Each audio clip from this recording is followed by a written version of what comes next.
წარმოგიდგენთ გადაცემის პირველ სტუმარს გორისა და ატენის ეპარქიის სოფელ არბოს წმინდა გიორგის სახელობის ტაძრის წინამძღვარი დეკანოზი გიორგი კარელიძე შემოგვიერთდა და დღეს ჩვენ მოძღვართან ერთად ზიარების საიდუმლო შესახებ ვისაუბრებთ. დაგლოცეთ მამა გიორგი.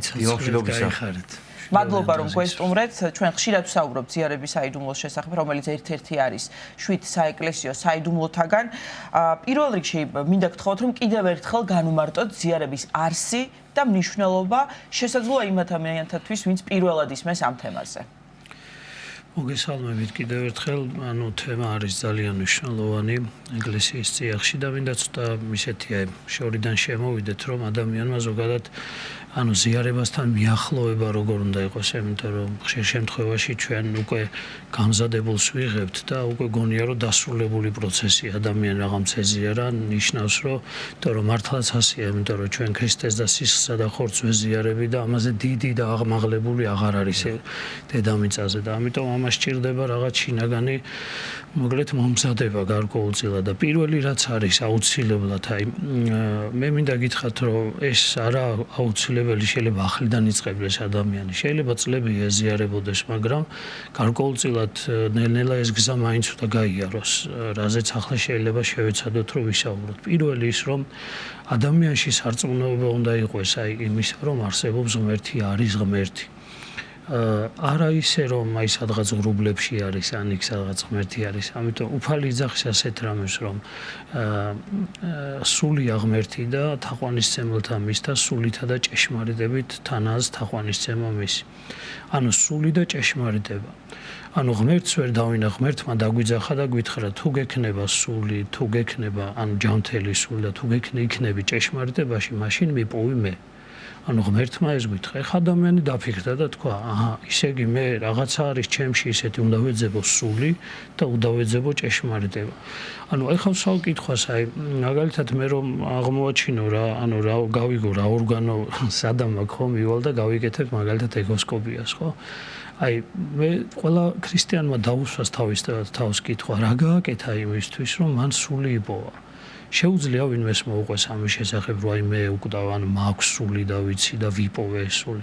ჯერ თუ ადამიანს სული არ უპოვია, მაშინ მას ჯერ არც დაუწყია ღმერთის ძიების პროცესი, იმიტომ რომ თუ სული არ ვიპოვე, მხოლოდ და მხოლოდ მასშია საიდუმლო ღმერთთან გასასვლელი. ესე ვთქვა, თუ სული არ ვიპოვე, მაშინ ღმერთი შორსაა ჩემგან, იმიტომ რომ ეს არის გადაუღალავი ძიების პროცესი, ამიტომ სული თითქოს სულის ძიების პროცესი დასრულებულია და ჭეშმარიტებას უკვე ადამიანი თავისით ქმნის. თავის ჭეშმარიტებას, თავის სიმართლეს ქმნის ზოგადად. სულის მოძებნა ადამიანში ეს არის ძალიან მნიშვნელოვანი უმთავრესი რაღაცა, იმიტომ რომ ზიარებასთან მიახლოება სულის არაღმოჩენის გარეშე ეს არის მხოლოდ და მხოლოდ საიდუმლო ორნაირია, ხო? ხილულია, როდესაც ჩვენ პურსა და ღვინოს უყურებთ, მაგრამ ყველაზე მთავარი მისი სულიერი შინაარსია. ამიტომ ის ხომ არ ყვებავს მხოლოდ და მხოლოდ ჩვენს აზრებს, ფიქრებს, თვალთახედვას, ხო? რაღაცა ჩვენს სულს ხედავს. ამიტომ სულის აღმოჩენა, ეს არის ძალიან მნიშვნელოვანი, რომ ადამიანმა საკუთარი სული იპოვოს. შემდეგი ეტაპი, როდესაც უკვე მე სული უნდა აღმოვაჩინო, ჩემი თავის გააზრება იწყება და რა უნდა გავიაზრო, ყველაზე მთავარი, რომ ზიარების საჭიროება დადგეს. როგორ გითხრათ, სულმა დაიყვიროს, რომ მინდა ზიარება. არა ზიარება უბრალოდ როგორც თქვი, უბრალოდ კბილებით, რომ რაღაცა მივედი და პირი გავაღედა ვეზიარე, არამედ სულს წყურვილი გაუჩნდეს სულს, არა უბრალოდ ფსიქიკას, არა გრძნობებს, რამდენი ხანია არ ავზიარებულ ვარ, დღესასწაულია ვეზიარო. ესე კი არა, სულს გაუჩნდეს წყურვილი იმისა, რომ მოკლედ ღმერთი ეძიოს და პირველი რაც უნდა რა მოძრაობაც მოკლედ იწყებს სული და საკუთარი თავის გააზრებას, ეს არის ის, რომ როგორც ღმერთმა თავის დროზე ქმნილება რო შექმნა და ბოლოს სახელი უწოდა, სახელი კი დაათვალიერა და თქვა, კეთილია ეს ყველაფერი, ასევე უნდა ახსოვდეს ადამიანს, რომ ჩვენი დასასრულის, ცხოვრების დასასრულის ჟამს, ხო? ჩვენი ცხოვრება ზუსტად ესე იქნება შეფასებული, ყველაფერი დადებული იქნება ღვთის სამართლისა და სიყვარულის სასწორზე. ანუ ეს აუცილებლად მთელი ჩვენი ცხოვრება და აი როგორც უფალმა შეაფასა ქმნილება, როდესაც შექმნა უკვე ყველაფერი და ააკეთილია, აი ესევე ჩვენი ცხოვრებაც მის თვალწინდა და ჩვენი ფიქრები, ჩვენი აზრები, ჩვენი გრძნობები, ჩვენი მისწრაფებები, აი ყველაფერი სიტყვა, საქმე, ყველაფერი დაიდება ღვთის წინაშე და ის ღვთის მოწყალებისა და სიყვარულის, ღმერთის სამართლიანობის სასწორზე დაიდება ჩვენი ეს მდგომარეობა და აქედან გამომდინარე იქნება, როგორ იცი, აი ყველაზე დიდი საიდუმლო ახსულდება. ანუ ნახეთ, ყველაზე დიდი საიდუმლო არის ის, რომ ჩვენში არის სული და არსებობს მარადიული სიცოცხლე. აი ეს არის თავი საიდუმლო ჩვენი გამოსაცნობი, რომ ანუ მე ჩემში არის სული, უკვდავი სული და არსებობს მარადიული სიცოცხლე და მე უნდა წავსდგე ღვთის წინაშე და ბოლო აკორდი, ანუ რასაც ადამიანმა უნდა განიცდიდეს, არის ის, რომ ბოროტება და ბოროტი ადამიანი, მოკლედ დაიტანჯება, იქნება ტანჯვაში და სიკეთე და კეთილი ადამიანი იქნება ნეტარებაში. აი ეს ორი მოცემულობა, რომ ღმერთი არის და ის სულითა და ჭეშმარიტებით არის მისი ძიება. მეორე, ჩვენი ცხოვრება რომ აუცილებლად შეფასდება ღვთის სამართლიან და სიყვარულით ახსავს ეს სამსჯავროზე, ეს ნაწილი და მე ეს შეფასებიდან გამომდინარე იქნება გარკვეული შედეგები, იქნება ნეტარების შედეგი და იქნება მოკლედ ტანჯვის შედეგი. აი ახლა უყურეთ, ნახეთ, ამ მდგომარეობაში ვარ და ადამიანი ფიქრობს, რომ ძიება რა გავაკეთო? აი რა გავაკეთო ეხლა მე რომ აი რომ დავიტანჯო. ეხლა თუ ადამიანს კიდევ ვიძახე სული ნაპოვნი არა, გამის ფიქრი არც აქვს. ან ნეტარებაზე ფიქრი, ან ტანჯვაზე ფიქრი, იმიტომ რომ ის ყველაფერს ამ წუთისოფელშიც, ანუ არსებულ ამ საიდუმლოებებს ამ სამყაროში კარგად ყოფნისთვის იყენებს ხოლოდ. რა თქმა უნდა, ეს თავისთავად ამასაც მოიცავს, მაგრამ თავარი აქ დაკარგული მას, რომ რისთვის არის ეს ზიარება და ამიტომ აი ნახეთ ამ ძიების პროცესში ხვდებით ერთ რამეს, რომ ერთადერთი ვისშიც არის ხსნა, ეს არის იესო ქრისტე. აი სახარება აიღეთ და რა საოცარი არის, აი არ არსებობს სოფლიო ლიტერატურაში მსგავსი რამე. სახარება არის ერთადერთი ნაწარმოები, ერთადერთი არ ვიცი საოცარი რამ, სადაც უფალი ლაპარაკობს მხოლოდ თავის თავზე. ანუ რა შეძახეს, მე ვარ გზა, მე ვარ ჭეშმარიტება, მე ვარ სიცოცხლე, ვინც მე არ შემომიდგება, ხო? ის ვერ, ანუ ისე იგი უფალი სულ თავის თავზე გველაპარაკება. ანუ პავლე მოციქული იძახის ამას, რომ ერთია შუამოვალი ღმერთსა და ადამიანის შორის, კაცი იესო ქრისტე. ანუ იესო ქრისტეშია, მოდი ესე ვთქვათ, ხიდი ჩვენსა და ღმერთს შორის არის ქრისტეს განკაცება დედამიწაზე და ადამიანური სხეულის მიღება და გამომდინარე მასშია მხოლოდ და მხოლოდ თუ კი მას შევიმეცნებ და მასთან ვიქნებით, მხოლოდ მასში შეიძლება იყოს თავისთავად გადარჩენა და აი ეს ძიების პროცესი, უკვე უფლის ძიების პროცესი, ანუ მეორე აღიარება, რომ ღმერთია იესო ქრისტე.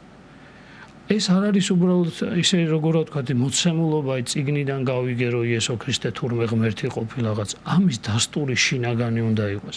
აი წეგან გითხარით სულის შესახებ და სად იცნობა, იცით, კარგად სულია, რომ ადამიანში ცოცხალია, სად არის, სად რო არის. აი მაგალითად უძლურად რო ხარ და რაღაც ანუ აი ტკივილი გაქვს, რაღაც აი ხვდები, რომ ორგანიზმი თითქოს დაშლილია. აი ორგანიზმი მთელი არ არის რა, შინაგანად აი ხვდები, რომ რაღაცა მოკლედ ეს ტკივილებმა დაშალეს შენი ფიზიკურობა, მაგრამ გძნობ, რომ რაღაცა შენში არის მთელი. ანუ ის რაც აი ამ ყველაფერზე მაღლა დგას. ანუ რაც ის რაც აი მთლიანობაში ესე რო ვთქვათ, აი სიმრთელეს განიცდი მაინც. აი ჩვენი ეს მოწამეები ვინც იყვნენ წმინდანები, აი ამ სიმრთელეს განიცდიდან. აი რანაირად შეიძლება აი წმინდა გიორგიო, როგორ შეიძლება ასეთი ტანჯვა გადაიტანა? უბრალოდ იფიქრეთ, აი რანაირად შეიძლება ასეთი, აი ქეთევან დედოფალზე ვკითხულობდი ხა სანამ შემოვიდოდი თქვენს იმაში იყო, მისაღებში იყო წიგნი ხო? აი რანაირად შეიძლება ასეთი ტანჯვები გადაიტანო? ერთადერთ შემთხვევაშია შესაძლებელი, თუ კი ადამიანი შინაგანად სულის სიმრთელეს გრძნობ და ხვდები, რომ აგერ ხორცი და აგერ ჩემი სული, რომელიც მოკლედ თავისთავად ამ სიმრთელეს განიცდის და აი ქრისტესთან, აი მეორე აღიარება, რომ ღმერთი არის ქრისტე. და ახლა მეორე შემდეგი, რომ იესო ქრისტემ დაგვიტოვა სულიწმინდის მადლის გარდამოსვლით დააფუძნა ეკლესია. ანუ ესეც მეორე უნდა სარწმუნოება ქონდეს. თუ ხა ადამიანს ამის წმენა არ აქვს, რომ ღმერთია იესო ქრისტე და მისი დაარსებული ეკლესია და მისი სხეულია ეკლესია, ამ დროს შემოდის, ნახეთ, რა შეძახის უფალი, ვინც არ ჭამდეს ჩემს სისხლს და ვინც არ სვავს ჩემს ხორცს, არ ექნება სიცოცხლე. ნახეთ, თავსა შორისთვის არა ბიოლოგიური სიცოცხლე ხა, უფალი. მარადიული სიცოცხლე. ანუ სული სიცოცხლე არ ექნება უფალი ძახის და ანუ ვინც ჭამს და სვავს ვინ ხორცს და სვავს ჩემს სისხლს, მას ექნება ეს სიცოცხლე და რა სიძახის მე აღვადგენ მას უკანასკნელ ჟამს. აი შემოდიო და ვიძახი, ანუ იესო ქრისტეშია ზუსტად ეს სიცოცხლე, ანუ მეორე რომ ეკლესია ეს არის სხეული, ანუ ესე რომ ვთქვა მისტიური სხეული ქრისტესი და აი ეკლესიაში უკვე აღსრულებული საიდუმლოებები ეს არის პირდაპირ კავშირში უფლის მიერ არის დადგენილი ეს ყველაფერი და აი ამ საიდუმლოებებში სადაც ჩვენ შეიძლება ხილულად უმზერთ აი ამ საიდუმლოს ამის უკან დგას მოკლედ სული ანუ ქრისტე დგას ამის უკან და აი როდესაც აი ამასაც ადამიანი გადალახავ და აი დამიჯერეთ აქ უკვე ხდება როგორ რაღაც იცით აი რაღაცა საოცარი მოთხოვნილება ხდება შინაგანი რა იმიტომ რომ ნახეთ აი რამდენი ნაბიჯი გავიარეთ ამ რაღაცა და თუ კი ადამიანს აი როგორ გითხრათ ისე ყოველდღიურად თამაში არ იწაფება აი ამ გზას არ გადის აი წეღა როგორც გითხარით ნახეთ ეზიარება თქვა ანუ უკვე გამზადებულად ეზიარება მაგრამ აი ეს ნაბიჯები ის რომ ღმერთია სულია ჭეშმარიტებაა ჩემში რომ ეს სული აღმოჩენა რომ მინდა ამ სულისა ამ სულს საზრდო უნდა სიცოცხლე უნდა ეკლესიაში რისთვის მივდივართ როგორც ხორცია დაზიანებული და მივდივართ საავადმყოფოში სული ხვდები რომ ვიპოვე სული დედა ბიჭო რა დღეშია ეს სული ისე მაგრამ იქვე გამოჩნდება ქრისტე და მეუნება ნუ გეშინია ეხლა მე შენ გამოგზაურებ შენ თავში და ოღონდ თხილად იყავი აქ ვარ შენს გვერდით განახებ შენ ცუდ რაღაც მდგომარეობას მაგრამ ამავე დროს შენს გვერდით ვარ და დიახ მამა გიორგი რატომ ხდება ისე რომ ადამიანი წლები დადის ეკლესიაში და ის ვერ აღმოვაჩენს სულს საკუთარ თავში არც ზიარების სულიერი არსი ესმის არ ესმის ის რომ ზიარების დროს ქრისტეს სისხლსა და ხორცს მიახლება და ამის დასტური იყო თუნდაც პანდემიის პერიოდი როდესაც მორწმუნე ადამიანების ნაწილმა რომლებიც საკუთარ თავს შეიძლება მორწმუნედ თვლიან და ზოგმა სასულიერო პირმაც თქვა რომ ერთი კოვზიდან ზიარება არ შეიძლება. ანუ რასთან მქონდა საქმე მაგ დროს და ზოგადად აი როდესაც ვერ ვაცნობიერებ წლების განმავლობაში რომ ზიარების დროს უფალს მივიახლებით. იცით როგორ არის ყველაზე მთავარი აქ პრობლემა არის საკუთარ თავზე მინდო. ანუ ადამიანი საკუთარი თავით ეძებს ამას. და იმას ვერ ხვდება უბრალოდ რომ ქრისტეს გარეშე ვერ იპოვი ამას. ანუ ნახეთ ადამიანი დღეს მინდობილია საკუთარ ინტელექტზე, საკუთარ ფიქრებზე, ანუ წიგნები შეიძლება ბევრი კონდეს ადამიანს საკითხული და აი ამითი ეძებს თითქოს და ეს ძალიან როგორ გითხრათ დამხმარე საშუალებაა, მაგრამ ამითი შეუძლებელია უბრალოდ იმაზე, რაზეც ახლა საუბრობთ, ამის მოთხოვნილება ზოგადად გაჩნდეს. მე არ დავასახელებ სახელს მოკლედ იმ მღვდელმთავრისა ჩვენი საქართველოს ეკლესიის წმინდა სინოდის წევრად ეს საჯარო თქვა ანუ ინტერნეტ სივრცეში დევს ეს შეიძლება ვინმეს მოსმენელის ერთხელ ოდგევარ წირვაზეო ისე გამიხარდა ეს რო თქვა ამ ადამიანს იმიტომ რომ ხშირად ჩვენ რაღაცა მორწმუნეობის უკან ვიმალები და რეალურად საკუთარ თავს არ აღვიქოთ ანუ რწმენა გვაქვს ანუ ეს გზას გავდივართ თუ არ გავდივართ ანუ ჩვენი ეს არწმუნოება ეზიარები აღსარება თქვი მხოლოდ ამითი შემოიფარგლება და აი ეს ძიების გზა რომელიც წეღან ვილაპარაკეთ არის თუ არა და ეს დემთავარი იძახის რომ წირვაზე ვდგევარო რა ევქარისტიულ კანონთან დაახლოებით ესე და უცებ შინაგანად მოვიდა ფიქრი ახლა დიდი ხნის დემთავარია და ესე ანუ სახელი დაასახელა არ ვიტყვი და ეხლა გწამსო აბა აი ხა რასაც აკეთებ ანუ წირვაზე გწამსო ეს ყველაფერი სარწმუნოება გააქო და აი თავიდან ფეხებამდე დამიარა ამ ყველაფერმა იმიტომ რომ გარკვეულწილად აღმოაჩინეო რომ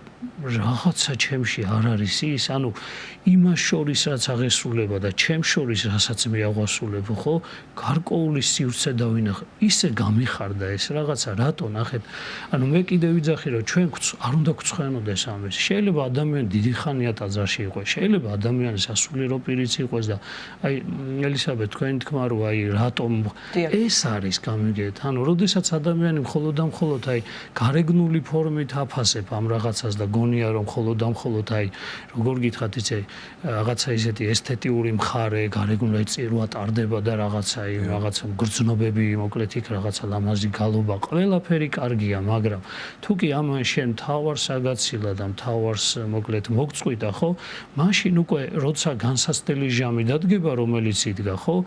ადამიანი უკვე ფიქრს იწყებ მაგაზე. ხო არ შეიძლება აქ რამე ანუ რა მინდა თქვა იცი?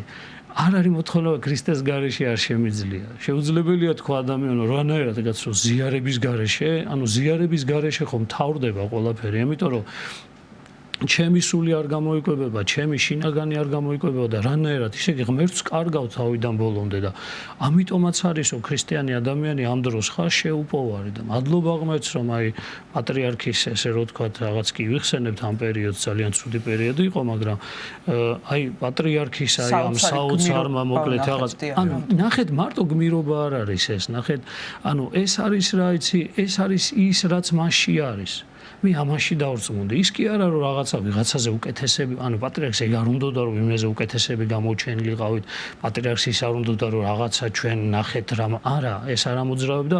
ნუ ყოველ შემთხვევაში მე დარწმუნებული ვარ ამაში, როგორათაც მე ვიცნო პატრიარქს, მოკლედ მისი ეპისტოლეებიდან და მისი სიტყვებიდან და ყველგან, ანუ ყოველში მე ვიცი ის რომ მან იცოდა რომ ქრისტიანობა მთავრდება ამ ყველაფრის გარეშე, ანუ ზიარების გარეშე ქრისტიანი ადამიანი მოკლედ გამოიცლება თავიდან ბოლომდე შინაგანად და უფრო დასუსტდება, უფრო ყველანაირად დაეცემა, ყველანაირად წაიქცევა და არა მხოლოდ ფიზიკურად შეიძლება განადგურდეს, არამედ სულიერადაც შეიძლება მოკლედ განადგურდეს ადამიანი. დიახ, მამა გიორგი, სულის პოვნაზე საუბრობდით. და ცხადია სულის პოვნა ეს ხანგრძლივი და რთული პროცესია და ზოგადად სამწუხაროდ ადამიანებს ნებისმიერი აი ელემენტარული დაბრკოლებაც კი გვიქმნის ხო რაღაცნაირ შიშის გრძნობას გვაუფლებს. შეიძლება თუ არა შესაძლებელია თუ არა ოდესმე თქვას და ვთქვათ ადამიანებმა რომ უკვე დაგვიანებული პროცესია სულის პოვნა. არ არის დაგვიანებული პროცესი, იმიტომ რომ ჩვენ გვყავს კეთილგონიერი ავაზაკი. ჩვენ გვყავს უამრავი წმინდანი, რომელთაც მოკლედ მათი ცხოვრების დასავალში იგრძნეს ის. ესეც ღვთისწყალობაა. ანუ სანამ ადამიანი არ დარწმუნდება იმაში, რომ ღვთისწყალობის გარეშე შეუძლებელია, ანუ ადამიანმა ეს, ანუ სული იპოვო და სული იცხოვნო, იქამდე ადამიანს დაკარგული აქვს სული. რაც არ უნდა მას აი კიდევ ვიძახი ასკეტურ ლიტერატურას ეცნობოდეს, რაც არ უნდა აი რაღაცნაირად ცდილობდეს აი ამ თავის თავში რაღაცის აღმოჩენას, უნდა ვიცოდეთ რომ ერთადერთი არის აი ეს სარწმუნოება, რომელიც ღვთის მადლი არის. ეს ჩვენი არ არის, წმენა ჩვენი არ არის, წმენა არის მადლი ღვთისა და ღვთისგან მონიჭებული ნიჭია და ის აღმოგვაჩენინებს ჩვენ ამ სულს. ამიტომ აი ღმერთთან, აი ყოველდღიური ღმერთთან ღმერთისადმი ლოცვა და თხოვნა, უფალო, გევედრები, რომ აი ეს ჩემთვის არის მნიშვნელოვანი, რომ მე სული ვიპოვო. მე აი ეს სული მოკლედ იყოს ჩემი ცოცხალი, ეს ჩემი სული იყოს მუდმივად მოკლედ მოზიდული იმისკენ, რომ შენ წყუროდე, შენთან უნდოდეს და აი მე ხშირად არის ხოლმე და ამდენ ხანში ერთხელ უნდა ეზიაროს ქრისტიანი ადამიანი და ხშირი შეკითხვაა, ბავშვების ზიარებასთან დაკავშირებით. აი კიდე გეუბნებით, შეუძლებელია ამაზე პასუხი გასცე. ანუ როგორ გითხრათ, ზიარება რა არის? ანუ ღმერთთან ერთად, ანუ აი რას ვადრე ხოლმე იცით, აი ცოლ-ქმრას შორის ურთიერთობას, აი სიყვარულით ურთიერთობას რა, აი რომ არა ფიზიკურს, არამედ აი რომ გაიღვიძებენ და ერთად ყოფნა რომ და ანუ ქრისტეს გარეშე არ შეუძლია და რანაირად შეიძლება უთხრა ადამიანს რომ ამდენი ხანი იყავი, იმდენი ხანი არ იყავი, ეს იმდენად შინაგანი ის არის.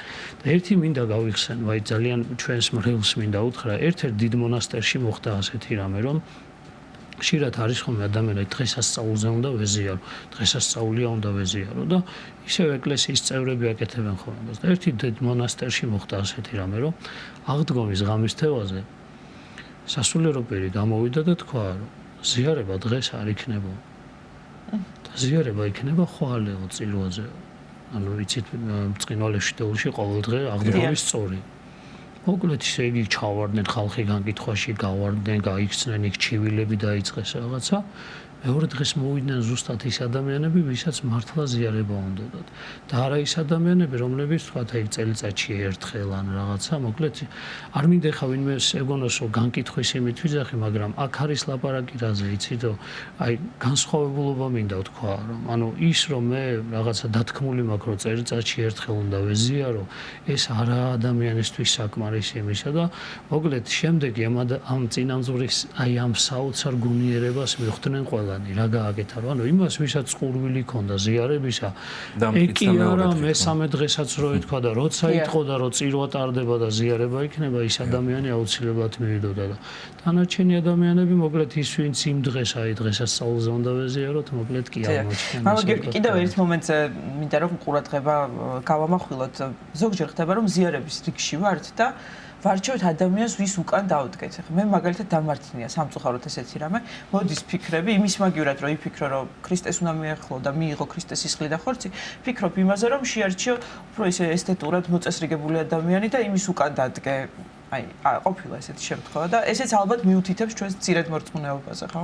ბატონო, ანუ ამითი ეთქვით, ნუ მოკლედ პასუხი ხო იცით რაც არის, ანუ ყველაზე ბოლოს დგომა ჯობს მაგ დროს, რატო? იმიტომ რომ დიდია გზა თითქოს სახლიდან ტაძრამდე, მაგრამ გახსოვდეთ ყველაზე გრძელია გზა იმიდან რა ქვია შუა ტაძრიდან ამბიონამდე, როდესაც მიდიხარ ზიარებაზე. და თუ შენთვის ესე არ არის, მაშინ სხვაგან ხარ მოხვედრილი, იმიტომ რომ აი ამ დროს ხდება ყველაფერი. შენ მანამდე მოემზადე მის ლოცვები წაიკითხე, შეიძლება ღამე გაათენე ლოცვებში თუ რავი, რითი არ მოემზადე, მაგრამ გზა ბარძიმამდე, აი მანდ წდება ყველაფერი და ეხა მეზვერე და ფარისევლის კვირა მოიხსენიეთ და იყო ხო? აი ეს მეზვერეობა ზუსტად მანდ წდება ღმერთო მილხინე ცოდვილს ამას და ნახეთ როგორ ამას ახანგძლივ.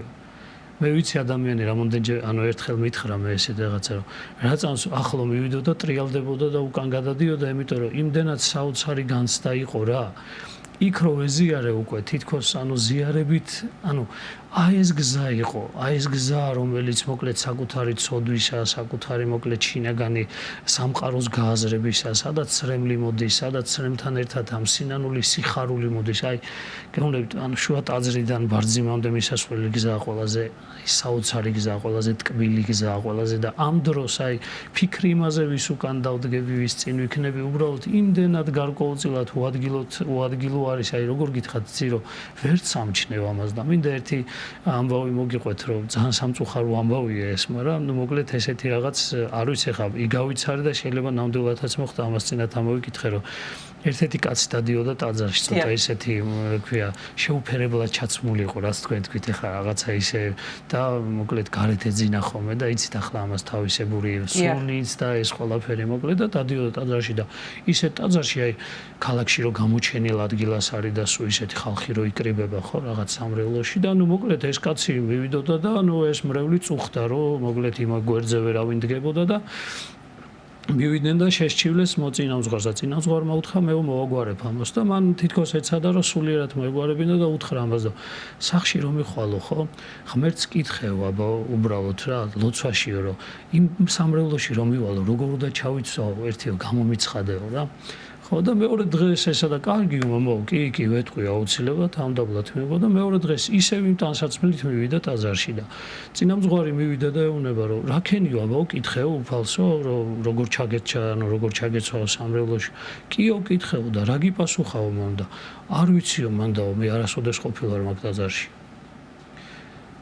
უფალმა თქვა რომ არ ყოფილვარ ამ ანუ ნახეთ ანუ რას გულისხმობთ იმ სამრევლოს გულისხმობდა ეს რომ ანუ იმდენად რაღაცა სხვა რამეში იყო გამახვილებული ყურადღება რა თქმა უნდა კი ანუ იმაზე კი არა საუბარი რომ ევქარისტიაში ახლა უფალი იქ არისო მაგრამ აქ იყო ლაბარაკი რომ ადამიანების ხედვით ადამიანების დანახვით ანუ ვერ ხედავდნენ ეს ადამიანები ამ ფასს და ამიტომ იძახი აი საოცარი არის ის აი სულის განცდა აი თუ კი სული ვიპოვე ხო აი თუ კი აი ჩემი სული თან ეს დაზიანებულია და ხვდები რაც არის ამ მდგომარეობაში აი შეუძლებელია ვინმე შეამჩნიო რა და ეს ძიების პროცესი მოდიოდა და ისეთი ტკბილია თან აი როგორია ეს თითქოს ვერ აი ღმერთი გინდა თითქოს მოიხელთო მაგრამ ისევ გაგისხლდება ანუ აი იფიქრებ ახლა რომ ვეზიარები არა ახლა მე მგონი მოხდება ის რაც მინდა და ნუ მოკლედ ისე და გეუბნება არა ესე ადვილად ვერა ისე იგი მეორე კიდე ისე და მუდმივ ძიებაში და ისმის კითხვა რომ რამდენჯერ ვეზიარო რავი რამდენჯერაც უფალს ეძებ იმდენჯერ მოკლედ უნდა ადამიანმა ეზიარებს ზოგჯერ სულ არ ეზიარება იმის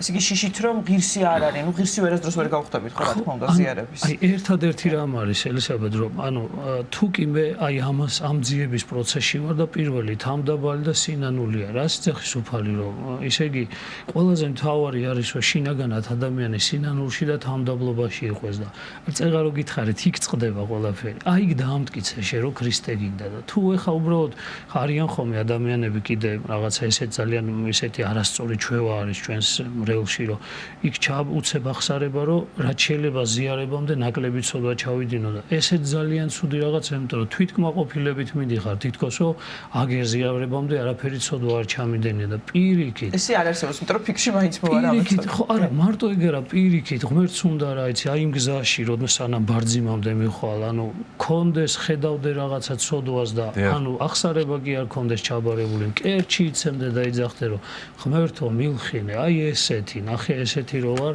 აი ესეთი გამწმინდე და გევედრები მოკლედ ჩემთან ურთიერთობაში ძალიან დიდი მადლობა მამა გიორგი მობრძანებისთვის და საინტერესოებისთვის. გორისა და ატენის ეპარქიის სოფელ არბოს წმინდა გიორგის სახელობის ტაძრის წინამძღვარი დეკანოზი გიორგი კარელიძე იყო ჩვენი გადაცემის სტუმარი.